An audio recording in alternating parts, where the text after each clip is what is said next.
की एका पुस्तकाचा 3/5 भाग व 250 म्हणजे 250 पाने वाचून झाल्यानंतर 50 पाने वाचायची राहिली तर पुस्तकात किती पाने आहेत.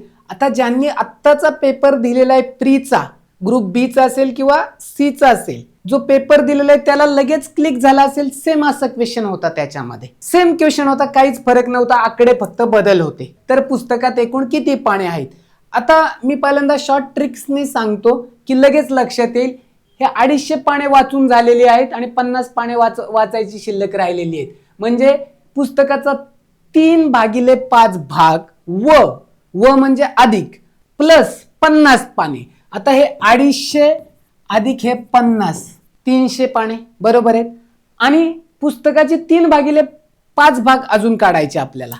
आता एक करायचं, हे वाचून झालेली आणि शिल्लक राहिलेली त्याची बेरीज केली 300, हे शॉर्ट ट्रिक सांगतो, 300 गुणुले की आता 3/5 पाने वाचून झालेली आहेत.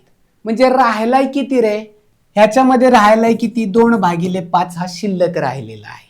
कारण का या 3 मध्ये अधिक 2 मिळवले की 5 होतात, 5/5 1, शिल्लक किती 2/5 राहिलेला आहे. तो काय करायचा, फक्त उलटा लिहायचा इथे, 300 गुणुले 5/2. आता हे बे के बे 300 ला काय होणार आहे, 150चा भाग जाणार आहे.